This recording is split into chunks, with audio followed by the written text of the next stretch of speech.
Oh, ladies and gentlemen, don't you dare be sour. Clap your hands and feel the power of XSplit Weekly. When I take control, still says starting soon and I'm already talking. It doesn't bother me one bit. I'm just jumping in. This is, look, I don't have a plan.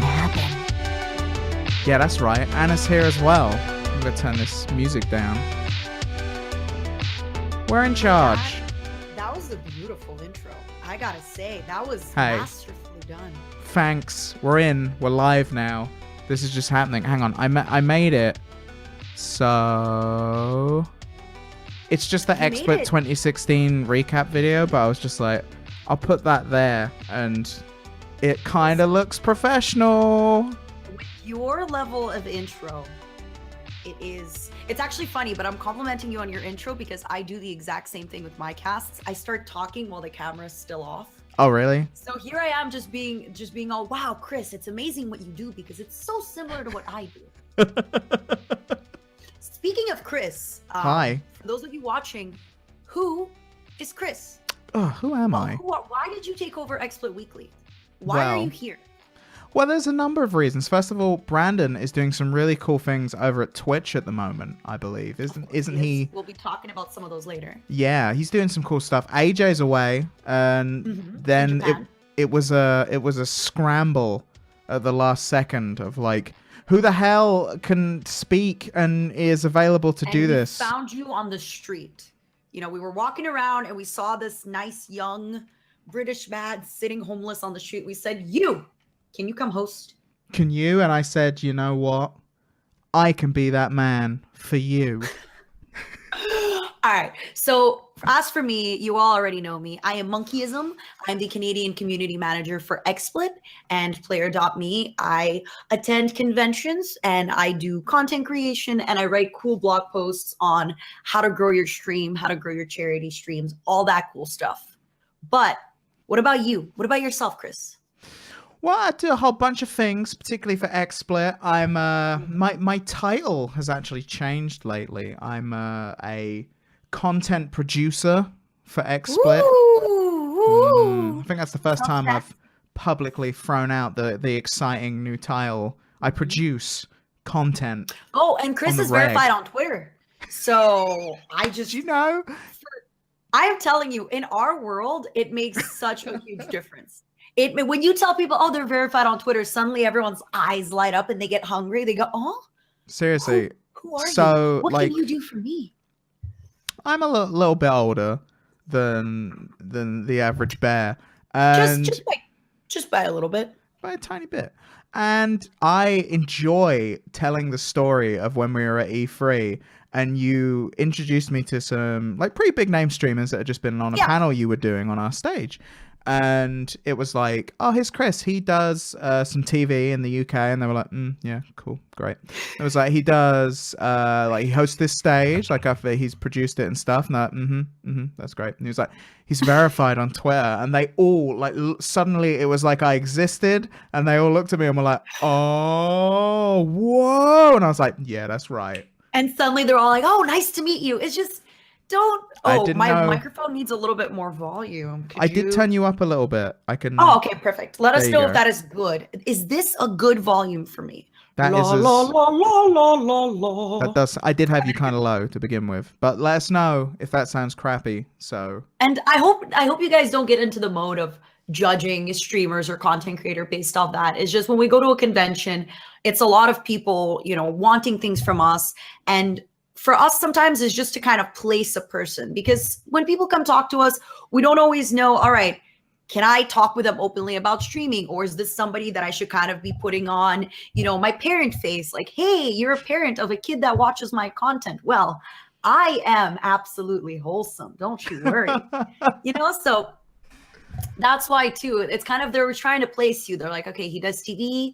Okay, cool. Whatever. And TV is a thing I don't watch. A lot of people think that when I introduce people to them, it's for some sort of gain.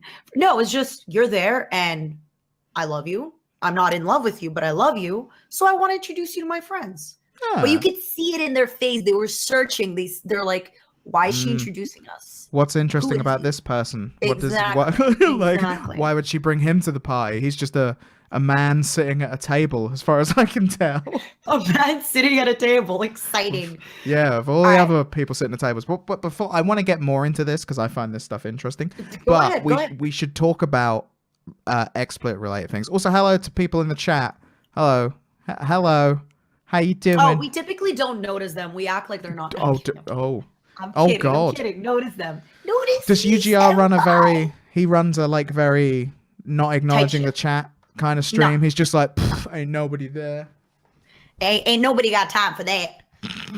I watched that guy streaming on his birthday, watching some old American TV show that had Destiny's Child in it. And I got this amazing clip of him sitting there with this big glass of white wine in his hand, basically just judging Beyonce like about how she thought she was so good. Mood. Sorry. I feel you. I feel you on that. It pleased me so much. Anyway, XSplit stuff. We have XSplit stuff to talk about, he says, not knowing whether there it is, the thing that he has to talk about this stuff. First things first, we have a PTR server. So public test, and I think the other word stands for release.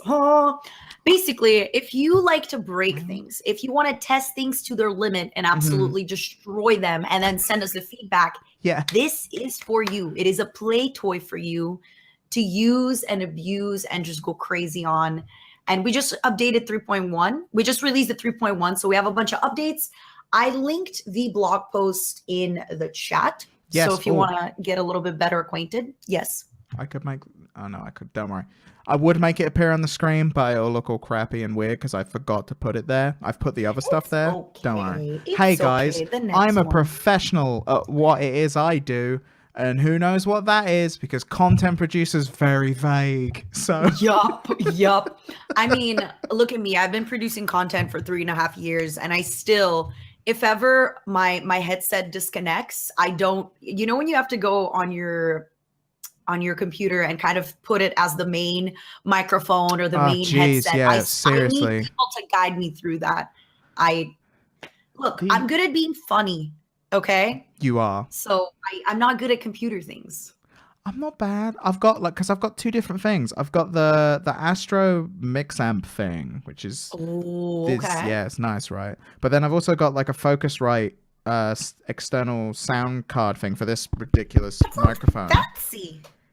It's pretty fancy. I'm not gonna lie. I got a bit nerdy with this. I'm here with a 3-year-old Blue Yeti mic without a pop filter instead. So if I do this, y'all can hear it.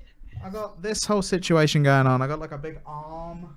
Like it's ridiculous. I went ridiculous with this setup just for fun. I hope this is proof to everyone that expensive equipment does not make you a better content creator, and the proof is Chris Slight right there. Hello, who's wearing the Twitch hoodie? Partner, loads of followers. That's a player partner hoodie, not a Twitch partner. No.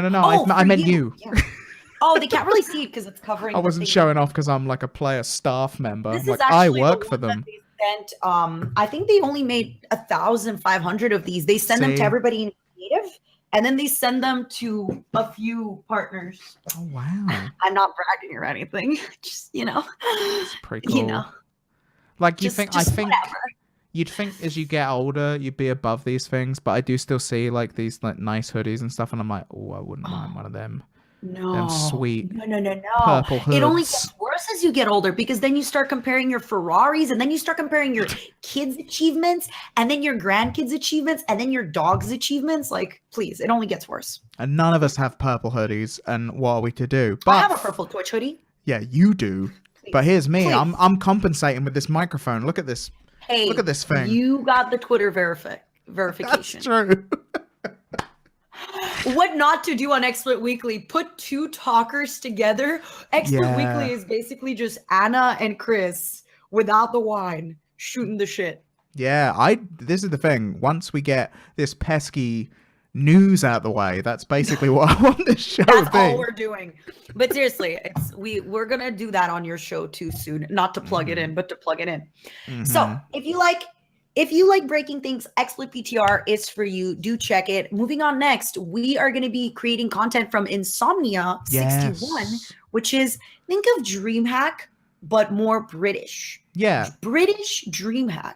It's And in you're going to be Birmingham. attending correctly? Correct? Yes, I am. I'm Okay. going to be there. And Tell me a little bit about what kind of stuff. I mean, have you been to one before? yeah, so I've been to a few in my time. How do you like them? They're pretty good in terms of games, conventions. There, now my stream is working, says Ashlyn Faye. Was it not working before, Ashlyn? Oh no, we're all fine. We're all fine. Sorry, I should do a Brandon and just be like, just chilling. Just like, whatever, man. I'm all good. You gotta be cool. You gotta be cool. Hello, we're cool. Hi, so you've been to a how's it few of going? these. Yes, I've been to a few of these. And in terms of UK events, they are probably some of the higher tier ones, I would say, because they have a lot going on, like just stuff to do. Like, you know, you go to some conventions and it's kind of just like a market. Yeah, like there's nothing to do. It's just kind of like crud to buy, and it's like that's no tea, no shade. That's a little bit how the American DreamHacks feel at the moment because they're new. So you kind of have, you know, the streamer zone. You have a few of the games happening. You have a few stores, but there's not much, you know, there's not content, and for example, what XSplit is doing with Insomnia is, you guys are saying, right, you're having somebody play The Sims and you're having a bunch of games and you're having panels and games where people that are walking around the convention can kind of show up and be a part of. Yeah. Which makes it so much more fun than just, all right, I walked around the place and watched some Halo. Whoop-de-doo. Halo is cool, but I know exactly what you mean, and that's exactly the point I'm making. It's like it's got a lot of stuff. They've got a lot of stages. They've got a lot of different exhibitors that you don't see at every convention. And for example, well, like they have quite a lot of like cosplay stuff, but not just like cosplay, masquerade ball kind of things. They do all of that, but they also have like a whole area with people like selling crafting goods and people making stuff. Like they've got a whole crafting area, and it's really cool. Like you walk around here, there's people doing like leather work in like the middle of this convention hall. It's like, and then you can, when you see, and I've always said this, if you're an artist and people see you, I'm gonna use this word because I think it's funny, see you art, they are so much more likely to buy your product because they see you right now making it and they think, wow, this is a once in a lifetime thing, I need to snag it. I agree. And it's also just cool. Like, as someone that I only really started learning about cosplay probably about, I mean, I knew of it, but learning the culture around it probably about 3 years ago or so, just from beginning to work at conventions. And it was like, I didn't know, but now I'm learning more and more, and you're seeing the amount of work that these people put into stuff, like right in front of you. And it's like craziness. But yeah. Is cosplaying in your future, Chris? I'd kind of like it to be. Do you know, I was watching, it was the Star Wars Celebration stream. And there was, you know, like Boba Fett? There was like a whole group of people that dress up as like Mandalorians, which is where like the armor comes from. It's where you're getting super geeky. But they were all dressed up as like different sorts of Boba Fett costumes. I was like, you know, I could rock one of those and look. You just need to get a group together and go crazy. That's what I'm thinking, right? I mean, generally for me, I'm just sort of like, I'm a big guy. There ain't many big guys you look at and think they look cool. I want to look like them. So I mean, Chris, you're a big guy that looks cool. I can rock my own style, but it's difficult to find someone else's style. Someone suggested cosplay as Tracer. I do have a pretty amazing behind. Just saying, it's been a cause of controversy for years. They had to change my pose and everything. It was amazing. But Ashlyn Faye saying that she'd join me. Thanks. I might. Who knows? But yeah, Insomnia is really cool. Me, Slater, and I think someone else from XSplit. Who's our UK community manager? Yes, if you don't already know Peter Slater, you will. Give it time. Slater's going to be all up in your area. I'm going to make sure of it. But yeah, we're going to be there, and basically we're just trying to be in as many things as possible. So we'll be popping up all over the place. Every single pie. Yeah, we're going to be working with Asus. I've never. Asus. Cool. Yeah. I mean, they say it differently. Asus. It sounds so incredible. Asus. It's just one, the Yes. singular, the king of all gods. But yeah, I think we're gonna be working with Corsair as well. And we're gonna be all over, so it's gonna be a lot of Apparently. fun. I'm excited. Yeah. I'm excited. I hope you guys, well, I know you're going to be posting a ton of pictures on Twitter Yeah. and you're going to be keeping the engagement high. I want to see that. The I'm excited. engagement will be very high. Very high. Oh, it's going to be crazy. Speaking of engagement, we at XSplit have a few running shows, right? We have Streamer FAQ, which is a bunch of us community managers getting together. Oh, and content producer Chris Light is there too. Hi. Getting together, giving you tips on how to grow your stream. And one of our newest ones is called Behind the Stream. And it is kind of showing everybody, you know, if you are wondering how to set up your microphones or how to use XSplit, how to do things, we have our production crew, the people that run our huge productions from TwitchCon, from PAX, from actually, I don't think you guys are going to be running a huge production from Insomnia, are you? Not this year, no. Okay, but it's the guys, you know, it's the guys that are in the back, but that do all the work. While people like Chris and I just sit in front of the camera and go, hey, oh my God, we love it here. So we're talking about how to use mix amps. We're talking about how to use your microphone. It's fantastic. I'll be honest, if you've check it out. ever watched like any of our streams from like PAX or E3 or whatever, the sort of big shows we do. Such a high production quality. That's ridiculous, but also you regularly hear me whenever anything goes slightly wrong or I want to know anything at all going, Lewis.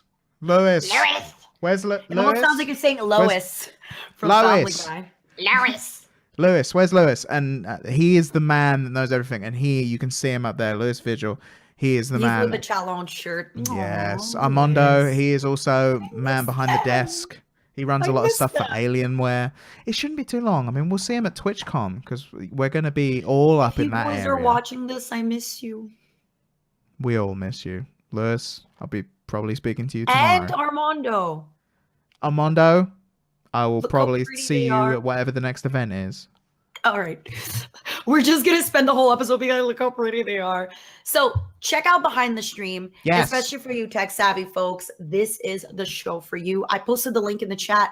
Now that we're off with XSplit news, we can get into streaming, content creator, Twitch mixer news. Yes. A bunch of cool stuff. Yes. I would like you to inform me about these things because there's a whole bunch of stuff in here that I was like, ooh, workshops, So first meetups. of all, when we talked about Brandon being away today, yes, Brandon is always away. UGR, our community manager for US, is just a trendsetter, a jet setter.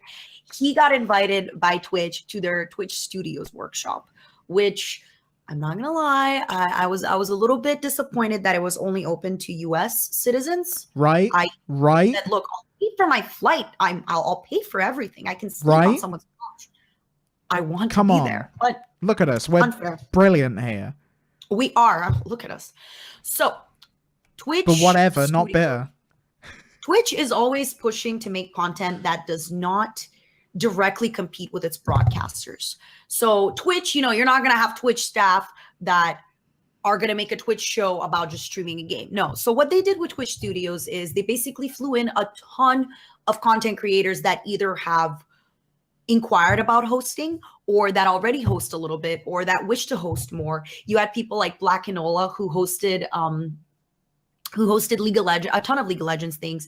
You had Dead Flip, who's also done hosting the Twitch. You had Ezekiel, who's done a ton of hosting. You had Brandon, who's doing hosting for us, who's done hosting for Twitch. And they basically had a boot camp of sorts.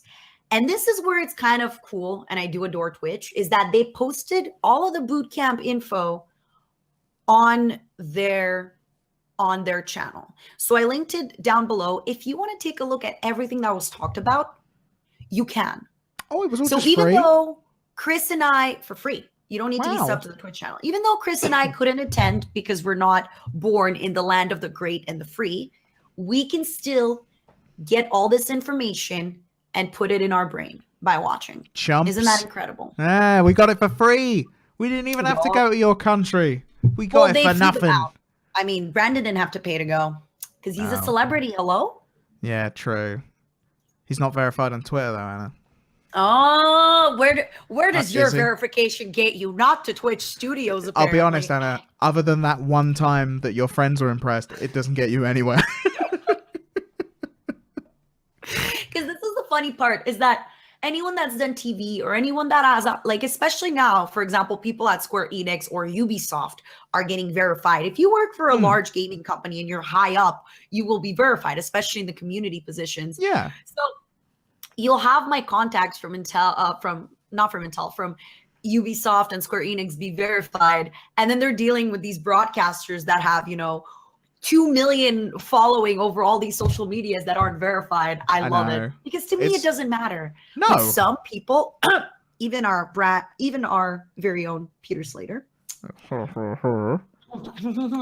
are so adamant about verification. Mm-hmm. And I always said it's that little blue check mark doesn't mean anything. Your tweets aren't going to get immediately better.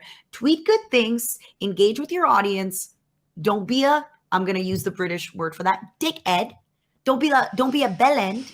Yeah, nice. You'll be I know fine. you know Thank of that little colloquialism, but yeah. I know bravo. everything. It's I know true. everything. Do you know, fun fact with verification, you mentioned Slayer, because he's publicly talked about the struggle to get the verification, because he's got way more followers than me. Like, he's got K next to the numbers of followers Way he's more got. followers. There's broadcasters with 100K on Twitter that aren't verified. It's like, and I've said to him, I'm like, literally, I think the only reason I got it was because I worked with like a big news outlet that's big in Europe. If I you're was like, on that's TV, kind of it. absolutely. Like, but being on TV and journalism, stuff like that, absolutely. The way I found out I was verified was I woke up in the morning and I had a message from Slater that just said, "How did you get verified?" And I was like, "What?" And like, I put my Twitter and was like, "Oh, cool." Tomorrow morning, Chris and I are gonna wake up to a message from the gods at XSplit, and they're gonna be like, "Hey, how dare you rip into Slater just because he isn't verified?" Hey, he puts it out there. We're talking about it anyway. For a second, I thought you said he puts out, and I was like, "Hey, he puts out." Moving on about True cool facts. news. We at XSplit, we sponsor a ton of meetups. Meetups are a way for people who do YouTube. Right now, they're kind of centered towards Twitch, but I know a lot of meetup. Okay, we'll talk about this. Actually, I can tangent into this. Bay Area Live, for example, used to be Twitch San Francisco. And then they kind of shed the Twitch name, and now it's just a community meetup in San Francisco. If you do Mixer, if you do YouTube, if you do Twitch, any other social media platform that is centered towards gaming, you can go and attend. And at one weekend, when I was at Twitch Toronto and Brandon was at Twitch Vancouver, there was also Twitch Boston, Twitch Orlando, and another one. We sponsored 5 meetups that same weekend. Damn. And oh yeah, we big daddy money. No, I'm kidding. Yeah. And for us, it's important because, it's easy sometimes when you're a company to think, all right, well, we want to go and we just want to, find the biggest fish in the sea and have them use our product. But ask the community managers that XSplit brought on, we are all content creators first. And oh my God, I'm getting really big. Yeah, I was hoping you wasn't looking at that. I was like, I could probably make us bigger. And then I was like, no, Chris, you're ruining it. Just no, Chris. This is what happens when I'm put in charge. This is why you should watch behind the streams, because Lewis and these people know what they're doing. Then this wouldn't happen. Anyway. So we always talk about how important it is to have people use our product that genuinely want to use it, that genuinely enjoy it. And what better way for us than to bring content creators together and have them talk about content creation, right? 100%. When I started streaming, we didn't have meetups. There was no way for me to meet other people that did what I did. And even then on Twitch, there wasn't that many people. There was quite a bit of people streaming, but the last 2 years, it blew up. So the fact that I'm with this company, XSplit, that sponsors a ton of these meetups is just, it warms my heart, because that's something that I wish existed when I was a wee tiny streamer lady. So moving on, we are this week. We are sponsoring on the same day, actually, August 12th. There is the Twitch Kansas meetup, the Twitch Houston meetup, and the Twitch Tampa meetup. Although, unfortunately, I did not link the Twitch Tampa meetup because I can't find it in the chat. Check them out. If Nobody's you live perfect. near these places, go to one of those. They're free.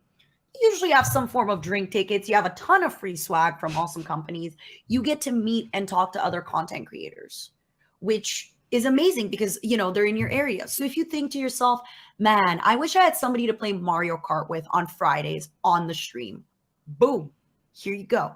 And do you have a lot of similar ones in the UK, Chris? There's not as many, but there definitely are Slater some. is pushing to do a mixer. Yeah, he's been trying to sort out a mixer meetup for a little while now. And that looks like that might be like moving ahead, which is quite cool. But there's been like Twitch London meetups and a few. Oh, yes. Yeah, there's not been too many though. But honestly, I understand what you're saying in as much as like I know I find it difficult because I know you're like me where doing stuff like this is kind of just your job now at this stage where it's like this is what you do. And it can definitely be difficult to actually know people that are in any way physically near you that are also doing something similar, even just to like hang out with and be like, oh, we could maybe do some fun work related stuff together or whatever. I have done social eating streams on Twitch, which mean that I have to have 3 of my friends come all the way to my house for them to do it. I bought all the food for them, and it was really fun, but it's a lot of money for me and it's a lot of work and it's a lot of getting things together. Whereas if I just had streamers around me that I would know, I can easily be like, hey, you want to come over? We're going to do a social eating stream. And then we do one at your house next week. Boom. And it's fun. And I love it because I've been casting for 3.5 years. And my favorite thing is actually I've only done maybe 4 or 5 now, but it's doing social eating stream when my friends are here. Yeah. The chat loves it because they get to see how I interact with my friends. I love it because I get to eat food and actually chew it and actually not talk. Right? Because every time I'm trying to eat food, it's like I have to answer and I have to do this. So here, my friends, they love it. They're like, oh, there's people talking to me and asking me questions about myself. And I'm here like, it's the best. If you live in Montreal, come eat food at my house with me, please. I beg you. Come talk to my stream while I eat food, please. Please, I need to eat. It's all I want. But it's actually incredible. And I know there's a Montreal Twitch starting, but it's starting up fairly slow. And I just hope that I can meet other casters near me because that would be pretty fantastic. That would be pretty great. You know, that one thing awesome. I did want to talk about was amount of time streaming. And this is how interesting this is to everyone else, I don't know, but I think it is. And it's interesting for me. So I will stream on my personal channel for like 4 hours. And it's like, that feels like a chunk of time. Like to me, I'm like, cool, 4 hours, done. But then I'll see like yourself or a bunch of other people will do like 7 hours, like all in one stretch. How do you keep like the energy going? Because I know at the end of 4 hours, I'm like, I'm done. Okay, we can tangent into this. That's a great question. So first things first, I say this all the time. If you are just starting off streaming, longer streams are very important. Yeah. Because, you know, if you're sitting at 5 viewers, for you to get hosted or rated and suddenly go to 10 viewers, that makes such a huge difference in discoverability for you. So long streams are important. The way that you get to those long streams, honestly, it's a little bit of practice. So if I take a week off and then I come back to Twitch, after 3-4 hours, I'm a little bit not peeved. I'm a little bit like pooped, you know, I'm like, because you kind of forget, you know, oh, I have to read the chat and I have to pay attention and I have to do this. But after a few days, it just becomes easy. Then you have to kind of look at your own strengths as a human being. For me, I can be very high energy, very engaging if it is fresh for me. So oftentimes what happens is I'll start playing a game, which is an amazing game, but 2-3 days in, my energy level drops completely because it feels redundant. I don't finish a lot of games on Twitch because for me to move on to the next game and discover that, and actually it's funny because that is such a good metaphor for my personal and dating life. Whew, beauty, the things you discover about yourself on the internet. So for me, for example, I was playing Children of the Zodiacs. Great game. Yes. But after 3 days streaming it, there's still a lot of game left and I love it. But if I don't change games, I'm going to be less engaging, meaning I'm going to be bored. I'm going to be boring. And I kind of start shutting down. For yourself, you don't need to do 12-hour streams every day. Yeah. But once you become, for example, for me, I've been streaming for 3.5 years. Yeah. It gets to a point sometimes where it's more important for me to have really good days than any day. And I argue about this with some people because some people will say it doesn't matter what you're doing. If you've been, you should just stream to stream. But I fully disagree. Once you kind of build up your community and the amount of effort it takes to stream to, 150 active chatters to 10 active chatters is very different. And unless you don't read the chat at all, then whatever. But it is so different. And to me, I think when you get to a certain level, it's better sometimes to take a few more days off. It's better to take time off. And then once you're back to really stream at your best. Oh man, you asked me this question that I could talk about forever. Please. I find it's another fascinating. one is Twitch has changed so much. Like 2 years ago, you would have a lot more viewers that watch simply because there was less people streaming. And with the affiliate program, I'm all for it. I think it's amazing because it forces people like me to make my content better. Cruising by is not good enough. But for years, it used to be that just cruising by was okay because who else are you going to watch, right? There's not that many people around. Now it's the opposite. This is why you have to be, kind of at your best every time. But what this also created is that, the other week, at one point I never look at my view count, but somebody asked me kind of a similar question to this. So I peeked at my view count. I had 50 viewers, which is 50 people giving me their time. It is not a number in any way, shape, or form. But for my channel, for my content, that is a very low number. Usually, anything under 100 is a little low. So, of course, I kind of took a step back and I thought, oh, okay, why is this? But at the same time, I'm still hovering around 500 subscribers. Yeah. And that has been happening a lot more with partners, is that people will subscribe and then they'll watch just a little bit, but they won't be actively in your stream every time. Yeah. Because there's just so many other streams to see. There's so many other people to see. There's so many other things to do that if you don't make your content stand out, people aren't going to be returning. Which is why, again, it kind of ties back to if you're a partner content creator that's been streaming for a long time, right now I'm taking time off until Monday. I'm probably not going to drop a lot of subs because some people have been with me for 2-3 years. Yeah. But if I suddenly started putting out streams that are no longer fun or I'm in a bad mood, that's what's going to make people leave my channel. And they're going to say, you know what? I don't like Monkeyism anymore. She's always mad. She's always rude. Or something's always going bad. So it's a very fine, delicate balance. Yeah. And nobody really knows where we're going with this. Right? That, I think, is always the interesting part with streaming. That is one of the things, the more how quickly it changes? Yeah. The more I've interviewed streamers and the more I've become sort of, this culture has become my culture as I've grown more and more, like work more and more with XSplit and all stuff like that.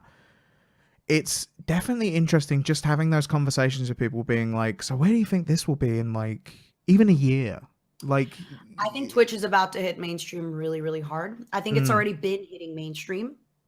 And you can see it. So the growth of Twitch is directly proportional to the growth of esports because whether you like it or not, the biggest draw to Twitch is esports. God, yes. And numbers wise, people watching. The way that Twitch can keep esports on Twitch as opposed to on television. Yes, television could pay more for esports, but anybody with a brand knows, for example, look at us now. It's showing our branding. Okay, XSplit Weekly isn't a huge show, but think about, Evo. Yeah. When you have TK Breezy and D1 hosting Evo, which is a fighting game tournament, they're being broadcast to 100,000 people and their name pops up. Yeah. So Twitch does have that, and everyone that's watching has Twitter, can follow them on Twitch, which is then going to grow their personal brands. And you can see in esports right now, what's happening is a lot of, please forgive my pronunciation, non-endemic, right? Non-endemic brands. Yeah. So for example, right now, the only people that are paying for, esports teams are energy drinks, computer peripherals, and gambling sites. So, they're in our market. Non-endemic means that companies such as Herbal Essences are going to be paying esports teams. What else? Hat companies, right? I don't know, book companies, Kindle, things that don't have anything to do with that exact industry will get in. So as you're seeing that happen with esports and you're seeing the market kind of surge, the same is going to be happening to Twitch. I think we've already started hitting the mainstream a little bit, with affiliate. I mean, there's about 18,000 partners. Affiliate opened the door to about 60,000 more people that are eligible for that. Isn't that crazy? In just one flick of the wrist, it just opens the floodgates for a lot more people, which is amazing. It's a lot more people, and a lot more people that other people can now spend their money on. And it's not only that, it's so not saying that one takes away from the other, but if you know what I mean, like you've got a budget. But to give you an example, if I streamed 2 years ago to 200 viewers and 30 of those viewers decided to stream, I would no longer be streaming to 170 viewers. I would be streaming to 70 viewers. Yeah. Because whether you like it or not, people created one of the biggest strengths of Twitch is working with other people and getting engraved and engaged in their community. That is the biggest strength. But also as a broadcaster, that is your biggest bleed out as well. Because people watch you do something and they think, oh, this is awesome and this is easy and I'm going to do it. And they're going to typically do it at a time that they would watch you stream because that's their free time, correct? And what's going to happen is a lot of the friendships that they made are going to go there. Personally, and I've always said this to my streamer friends, when that happens to you, support those people and grow those people. Because if that is somebody that watches you, you are somebody they look up to. If you help that person grow, they are going to be much more grateful than rating a big streamer, right? Yeah. Because everyone thinks, oh, I'm going to rate the streamer that's streaming to 200 viewers. I always said, no. Raid your subscriber that's streaming to 10 viewers. They are going to be immensely more grateful. And funny enough, you're actually going to get more follows out of that and more engagement. And even if people watch their stream, only watch, small viewer streams, they're going to think, okay, well, this quote unquote big streamer is different from all the other big streamers. Clearly she cares. Let me follow. Yeah, that makes perfect sense. Do you have any questions in my tangents? You literally, you cannot ask me about Twitch. That is my everything. When I was thinking about this today, because it was like, oh, I'm going to be in charge of this and I'm going to be talking to Anna. I was just like, I want to talk about streaming and ask all the questions about streaming. I just like someone in the chat just being like, damn, amen. Just like after all of that. I think about Twitch almost every single day. Yeah. And that is because I'm living a dream life, right? And when I try to explain it to people, it just kind of brings back to me to, oh my goodness. But again, there is a business aspect of it. There is the aspect that, a lot of people are thinking, oh, if you don't have views, it doesn't mean much. But a lot of channels that you see with high amount of viewers, that doesn't necessarily translate into subscriptions. That doesn't translate into community. Look at a lot of people that were huge into League of Legends and then League of Legends died. Well, not died, but sorry, that's wrong. League of Legends is not dead. But it used to be 3 years ago that League of Legends was only streamed by a few of the pros and some variety people. Now you have the pros that are in LCS, the retired pros, the YouTube celebrity. Like, you just have so much competition, right? And a lot of people that used to have, 300, 400, 5,000 views in League of Legends don't have a community now because they never properly shifted to something else.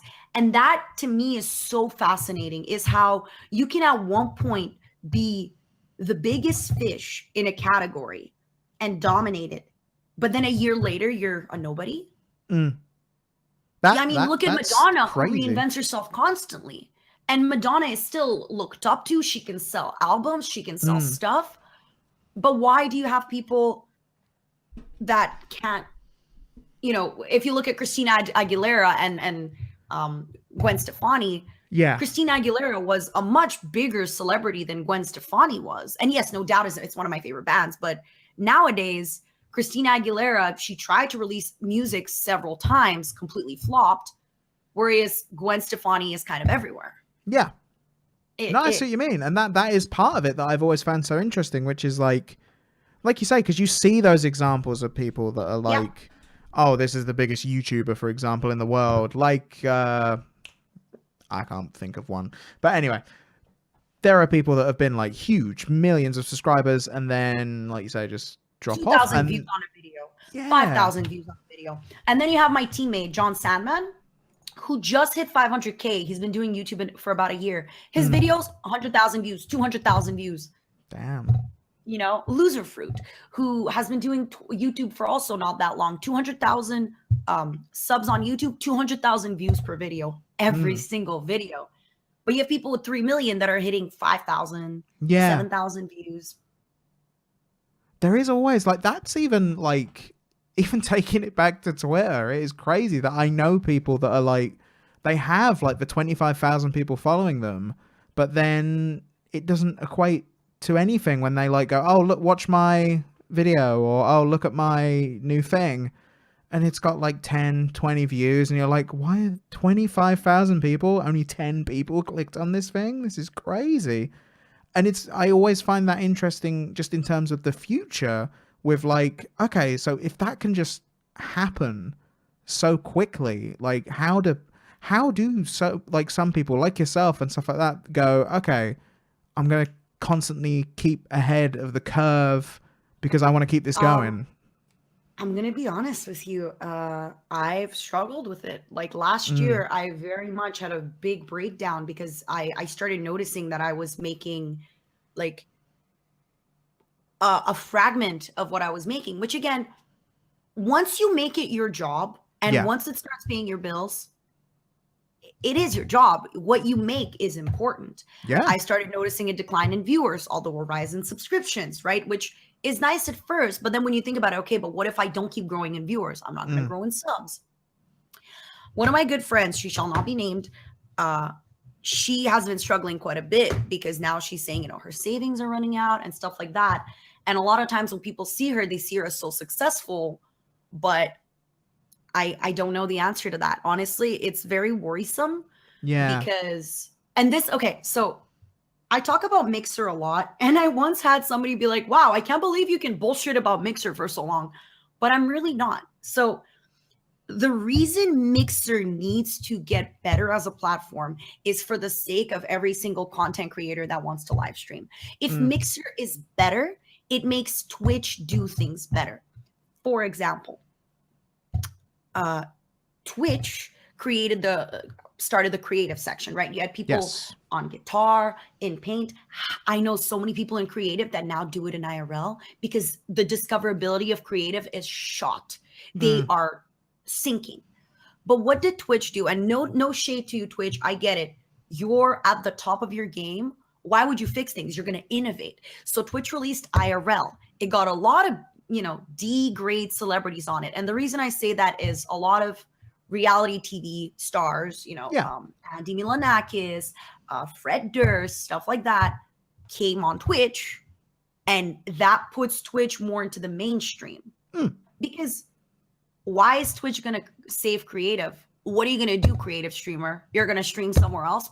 No, you're not. But if Mixer gets better and then Twitch actually feels the sweat on their back, like, oh, okay, we need to improve this, then they will. And the perfect example of that is the affiliate program. Okay. I agree. A lot of new streamers were going to Mixer because they could get partnered easier and get recognized. A lot of streamers that used to be pretty big on Twitch, but then, you know, would average 5, 10, 15 viewers, went to Mixer and became big fish. So what did Twitch do? It released the affiliate program. Now, the affiliate program, and I still say it, is a very rushed program. A lot of features still aren't finished. It's just Twitch said, okay, we need to stop this bleed out. Let's go. But the affiliate program has benefited so many content creators. And the only reason that came out is the direct scare. Yeah, fear. competition. Imagine if YouTube had a proper competitor. Yeah. It's just, like I said, I think about this stuff constantly. No, I find it, because a lot of creators that I watch, like Commander Holly, for example, who she has posted a video saying, I'm not really going to bother doing as much stuff on YouTube as I used to, because it's just not worth it as much anymore, just because of the way their algorithms are working and the way they're paying people. She's now streaming, interestingly, I think, on Twitch, but she's just like, well, I'm going to stream it. And she'll post like a little video on YouTube saying, we're streaming now. Oh, yeah. And that will be it. People are doing that. Yep. And it's like, little video on YouTube saying, hey, I'm streaming on Twitch now. Come watch me. Yeah, like, and that just seems to be the way things are going. And I totally agree with you. Like, competition is good and healthy for everyone. And it's definitely, and yeah, the affiliate program's been great. You know, so many people got into Twitch because it's easy, it's fun, you see somebody do it, and I promise you, please, if you see a content creator do something and you think, I can do this, do it, try it, please, like, because you could be amazing at it. Yeah. Or if you do it and you can't make a living off it and you quote unquote have to, you know, quit it, at least it's going to make you understand it better and appreciate it better. I agree. But to answer that with you, to Chris, there's always a pressure, which is why I've been telling my friends to diversify. For me, I opened a jewelry store. Then XSplit contacted me. I am a little less worried because I speak 3 very sought after languages fluently. Yeah, Russian, you're English, French. Actually crazy intelligent. Like, it's It's like, I think when you were first introduced to me, not in person, but just via people at XSplit, it's like, oh, we're hiring this lady. And it was like, oh, she can speak this language and this language and this language, and she can do this, and she's this streamer that's really like quite big, and she does all this. And it was like, Jesus, she sounds like the perfect person. Like, this is crazy. And yeah, so like you say, you've got stuff to fall back on. And that's what I think most people don't realize. And this is something that I try to communicate is, if things aren't working, change them, experiment. A lot of big streamers now failed several times. I don't know how much you watch Dead by Daylight or H1Z1. I've seen some. There's a streamer called Sexy Hexy. Not aware. He's like one of the best killers in the world, but in the game, obviously. But he's never been caught. He's never been caught. But amazing. Started streaming 3 times and failed under 3 different names, and failed according to him. Yeah. And on the 4th time, this took about 3 years. On the 4th time, he blew up.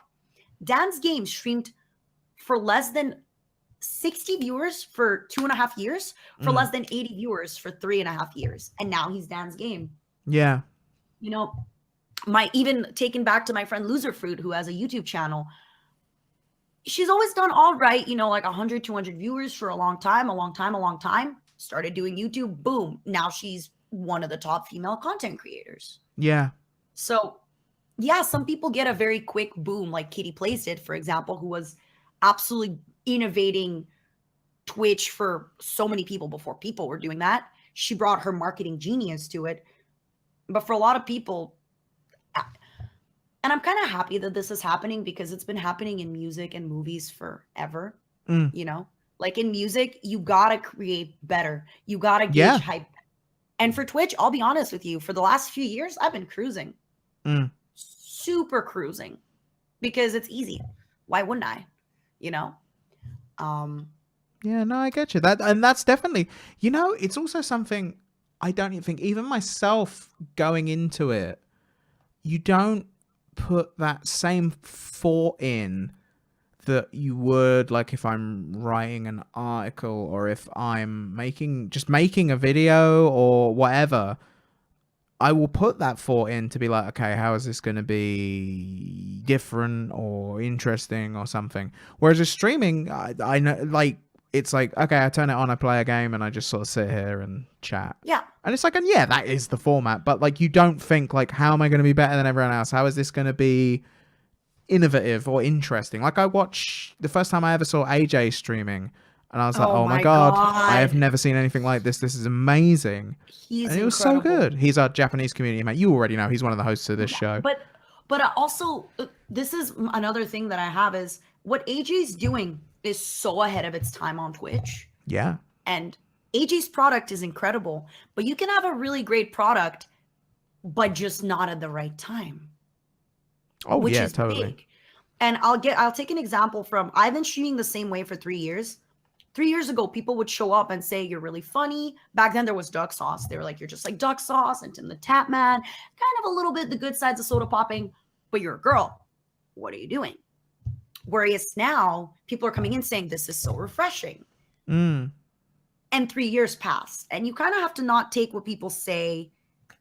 I think with streaming, just like with any other art, is you got to treat it like art, but also a little bit like work. So you have to have the structure of work, but just like art, you can draw an incredible Van Gogh never sold a painting in his life.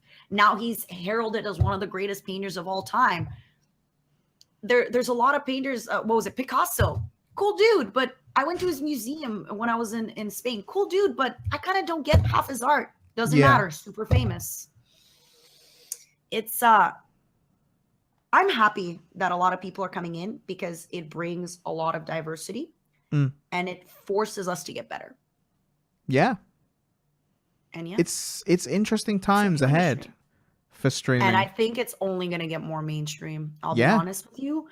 With IRL, with all that, with a lot of people streaming on YouTube streaming platform, nobody watches TV in my generation except for Game of Thrones.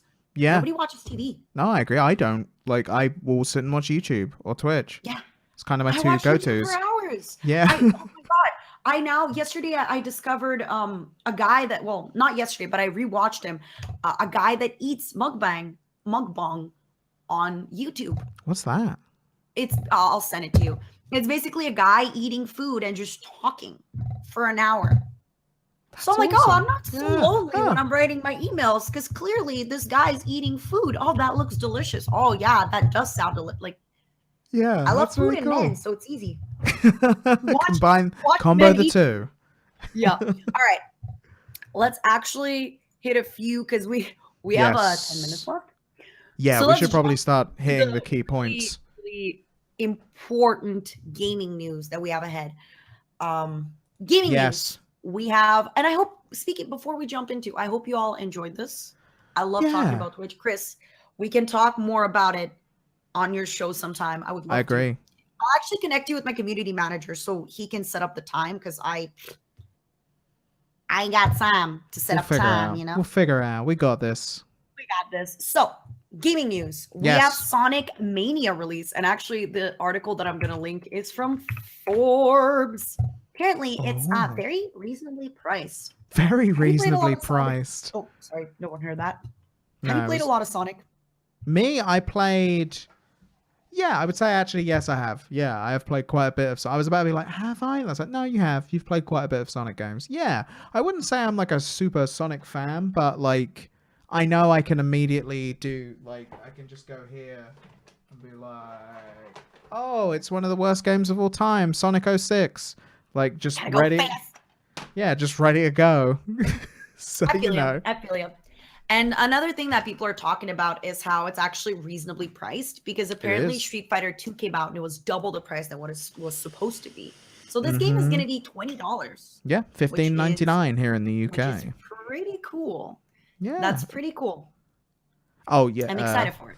Yeah, Sorry? that's going to be a good one. I pre-ordered that one already. I threw this stupid story in, which was Pop-Tarts and Destiny, and they described themselves as lifestyle brands. Okay, so Destiny 2 is coming out, arguably, I mean, one of the most hyped about releases.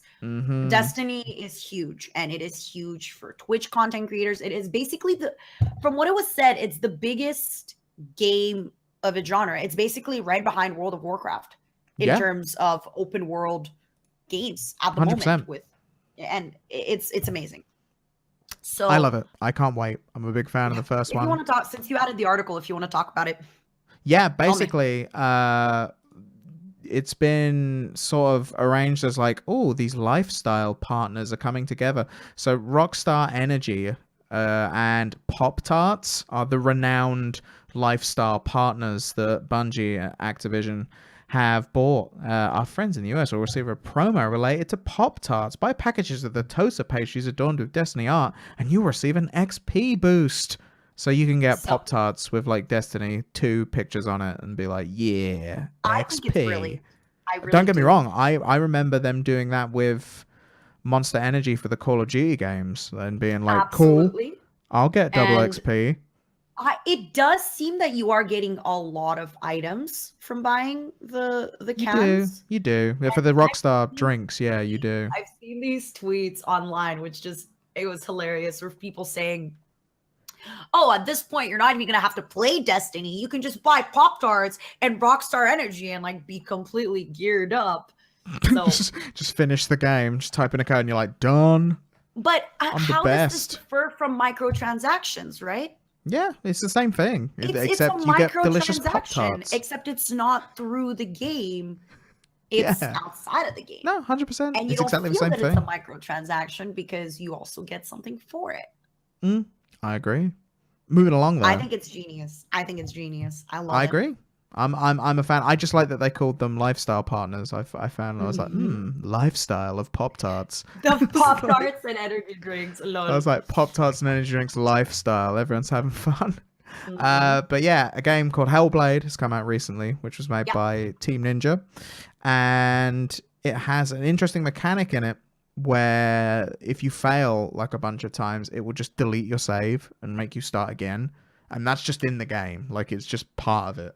That's not even like I would like to do that. About this. I think, and it's funny to me because sorry, please continue. I was gonna say, because people have been complaining, but about everything ever. Well, yeah, there's that, and it's video games on Twitter or anything on Twitter. But like, people have been complaining because they feel like this wasn't directly advertised, and they were like, "This is like they've snuck this on me." And what if I didn't want the game to do that? And so I can kind of see it, but then the point that a lot of people, that was the thing. A lot of people are like, well, people didn't know about it, so why would people only found out about it, I think, when the game had come out, basically. So it was like when the reviews came out, it was like, oh, it does that. But a lot of people were countering that, saying, yeah, but it's part of the experience, and that sort of, oh, this happens and you know that this happens from now on. It's like that sort of, oh, if they would snuck it in, I wish they had a turning off feature. Yeah, that's the thing, right? I guess if you don't want, I don't know, there might be. I haven't actually looked to see if there is a turn off kind of thing for it, but I know a lot of people that were getting mad about it for that reason. If it comes to difficulty, I can kind of understand, because there's been, again, I hope there's a turn off feature. If they didn't advertise it, then they're POSs. But when it comes to difficulty of games, we already have Dark Souls that proves that people just want to bash their head repeatedly into the wall. So when it comes to harder games, I get it. Some people want a challenge. Personally, I like to win. I like to win by a landslide. I enjoy easy victories. If you don't, why not? Good for you. Like, everyone's different. Yeah. So I do see it as a smart thing that they're capitalizing that part of the market of people that are tryhards. But yeah, I mean, why not?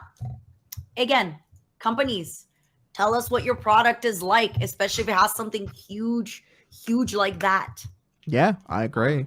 This is actually a fun game because our very own Brandon, UGR Gaming, was at the launch event of Lawbreakers in LA.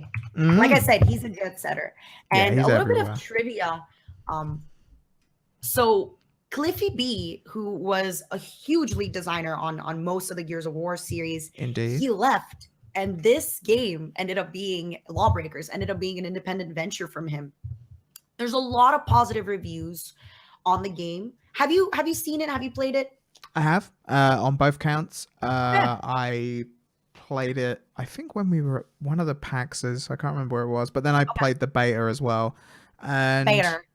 I love how you say stuff. Just how are you meant to say it? Beta? Beta. The beta. No, I love it. Anyway, so I played the test realm. And it's okay. Because I've played Quake Champions, and I don't know, that kind of scratched that itch for me. So I don't know whether I'm going to launch in with Lawbreakers, but I've been watching a bunch of people stream it. Like, friend of XSplit, LT Zonda, has been streaming it. I've been watching him play it. And yeah, I saw Brandon went to the launch event, so I'd be interested to watch him play it, because I'm like, oh, I want to see what he thinks. So something that people talk about a lot is that there can't be a lot of the same genre of game that is big in esports at the same time, right? Yeah. You have Overwatch and Counter-Strike, maybe a little bit of Halo, but you're not going to have a million of them, which is, by the way, why Rocket League does so well, because it's the only one in its genre. I totally agree. Legend, Dota, and then you have a little bit of a HOTS that's trying, but that's because Blizzard money. Yeah. Lawbreaker, from what I haven't seen people play it. I've seen the gameplay reviews and trailers. From what it seems to me is, even though it's kind of built like Overwatch, where it's you pay for the game and then you have, items in the game that you get through money or through grinding. Yeah. It still has very different elements that are a lot more PvP arena-esque. So 100%. Think about Mass Effect PvP. Think about Warframe. It has a lot more of those elements, a lot more of, ability spam. Because in Overwatch, even though you have your 2 abilities in your ultimate, a lot of Overwatch is, just you shoot. Yeah. Whereas this game, it seems a lot more like I blink here and I use my abilities like QWER. It's much more, I think, like I brought up Quake Champions, because it's much more that kind of old school arena shooter. Because everyone's comparing it to Overwatch, I think, because it's got different characters and you shoot things. But when you actually play it, it's always going to be that now. Yeah. We're comparing things to what we know.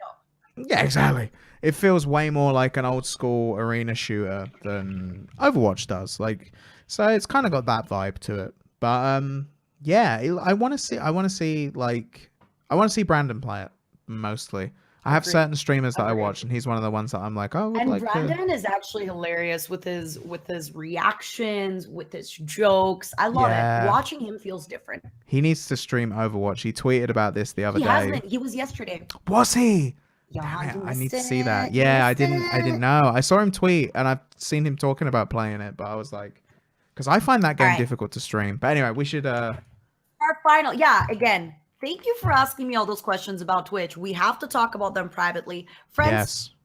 Monkeyism, we're about to give you a feature of the week. But first, can we just have a round of applause for Chris Slight, for me. UK content producer. Thank you. And for you, of course. Round bottom. Well, yeah, it's pretty damn great. But and for you, of course, Anna. Thank you for joining us today. This was awesome. I like these kind of shows where we're like, you know what? Let's put away our program and just talk about cool stuff that people care about. Chill. But yeah, so feature of the week is the thing we want to talk about now. It is the fact that you can hide your view count. People have been asking for this ever since even since I joined XSplit. People have been asking for this. Forever. It's crazy. And Brandon and I fought for this in May when we were in the Philippines, which is where XSplit is located. And we're like, you don't understand. It's so important. And I understand XSplit. They were thinking, yeah, but other things are more important. We're like, no, Yeah. this is the most important thing you're ever going to have to do. I saw, like, I think it was one of the like internal company meetings. This isn't necessarily interesting to everyone, but I remember it being asked to one of the people that quite high up in the company, like by, I think maybe even Brandon or yourself in the Slack chat we were doing there. And I think he was just kind of like, that sort of like, well, I mean, we could, it wouldn't be, yeah, I could do that. I don't know. Like, cause again, like you say, in their head, it's like, oh, but we could make all these amazing new features that are going to come into it. That feels like such a small thing. And like, yeah, I could do that, but like that if it's so small, fix it immediately. which they now have. Poor management. They're like, what's wrong with these two savage streamers? Why can't they're so mad about this thing we'd never even thought about. But the absolute onslaught slew of positive comments that we've gotten from huge live streamers is proof that we were correct and that this is how it needs to happen. Yeah, people are loving it. And you can get that on, I think that's on the PTR right now, 3.1. Yes, which I will repost for those of you that came in a little late and did not get the 3.1 post. That's why she's here on the reg. She's got it down. Yes. But yeah. All right, friends. Let's play some cool outro music. Let's do that. I guess I'm going. Hang on. Let me come on, music. You're all beautiful, and I'll see you sometime soon. Have a lovely night. Take care, everyone. It's gonna say starting soon because I don't have an outro screen for this show. Actually, no, I do. Restart the show all over again. I have one that isn't for XSplit Weekly. It's for my show, but I can use it for this because it says end of show and it's XSplit and stuff. So it's all good. Take care, everyone. Have a lovely night. Bye.